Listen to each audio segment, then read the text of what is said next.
Paulit-ulit po naming paalala na maging alisto at mapagmatsyag sa loob at labas ba ng iyong bahay. Sa Quezon City, huling-huli sa CCTV ang ilang insidente ng pagnanakaw. Narito ang report ni Cesar Apolinario. Nakuha na ng CCTV ng Barangay South Triangle sa Quezon City ang lalaking ito na palingalinga. Tila may hinahanap sa kaba ng EDSA sa ilalim ng GMA Kamuning MRT. Maya-maya, sinundan ng babaeng ito. Hinaltak ang hikaw, sabay takbo. Naduda-duda na yung kilos niya eh. Oh, ayan, biglang kinuhanan. Oh. Pero ilang minuto pa, bumalik ang sospek na tila may hinahanap. Hindi pala nakuha ang hikaw. Kinahapunan, may nahagip muli sa monitor ng CCTV na lalaking kahina-hinala raw ang kilos. Kaya dinampot siya ng mga taga-barangay. Pero dahil walang ebidensya, pinakawalan din.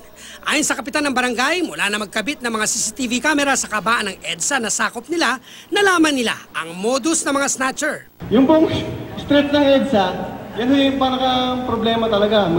Apo, ito po. Tatlo yan eh. Sa Mother Ignacia, Quezon City naman, nakuha na ng CCTV noong June 22 ang pandurukot ng 6 na lalaki kahit tanghaling tapat at maraming naglalakad. Ginitgit ang babaeng biktima sa EDSA area ng Mother Ignacia. Saka kinuha ang pera at mahalagang gamit na nagdulot ng takot sa mga estudyanteng naroon. Ang target daw ng barangay at pulis, mahuli ang motorcycle riding criminals at snatchers. Pero payo pa rin nila sa mga naglalakad. Una, cellphone, yung mga ibang mga alahas, huwag isuot habang nagbibiyahe. Lingon-lingon din sa likuran kung mayroon bang nakabuntot sa atin, nakatitig sa atin. Para sa unang balita, Cesar Apolinario reporting.